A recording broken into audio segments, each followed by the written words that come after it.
Have you ever wondered who builds the massive ships that carry almost everything we buy? For decades, the answer was Japan or South Korea. But today, there's a new king of the seas, and his shipyards are launching vessels at a staggering pace. That's right, we're talking about China. How did a country that was a minor player just a few decades ago come to dominate one of the world's most critical industries? Let's find out. For most of the 20th century, shipbuilding was the domain of Europe, then Japan, and later South Korea. These nations built the supertankers and container ships that fuel global trade. China, on the other hand, was far behind. In the early 2000s, China's share of the global market was just a single-digit percentage. But the Chinese government had a vision. They saw shipbuilding not just as an industry, but as a strategic pillar for national security and economic power. They knew that to be a true global economic force, you need to control the sea lanes, and to do that, you need to build the ships. So how did they pull it off? It was a combination of massive government support, strategic planning, and relentless ambition. Beijing designated shipbuilding as a key industry and poured billions into it. This wasn't just about handing out cash.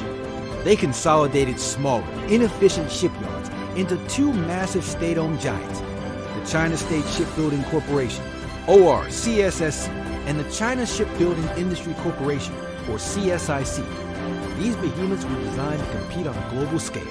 In 2019, they merged into one colossal entity, creating the world's largest shipbuilder overnight. This consolidation allowed for incredible economies of scale. They modernized their facilities with robotics and advanced manufacturing techniques, slashing production times and costs. At the same time, they invested heavily in research and development. It wasn't enough to just build simple bulk carriers. China wanted to build the most complex and high-value ships on the water. We're talking about massive LNG carriers, which are essentially floating thermoses designed to transport natural gas at minus 162 degrees Celsius. And even luxury cruise liners, long considered the pinnacle of shipbuilding, the strategy paid off. By 2010, China had already surpassed South Korea to become the world's #1 shipbuilder by gross tonnage. And they haven't looked back. Today, China accounts for over 50% of the global shipbuilding market. To put that into perspective, in 2023, China built more ships than the rest of the world combined. Their shipyards are so busy they have orders stretching out for years. While competitors in South Korea and Japan focus on a smaller number of highly specialized, high-margin vessels, China is playing a volume game, building everything from container ships and oil tankers to offshore wind turbine installation vessels. Their dominance is also reshaping global supply chains. By controlling the production of ships, China gains significant influence over global trade logistics. And it's not just about commercial vessels.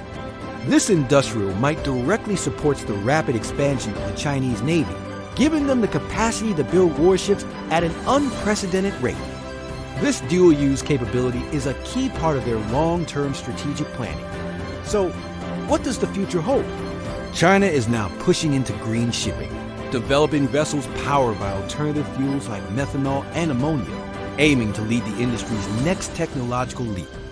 From a minor player to the undisputed global leader in just 2 decades, China's journey in shipbuilding is a powerful story of national ambition and industrial strategy.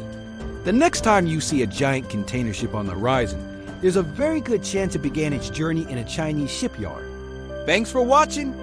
If you found this video interesting, make sure to hit that like button and subscribe for more deep dives into the forces shaping our world. See you next time!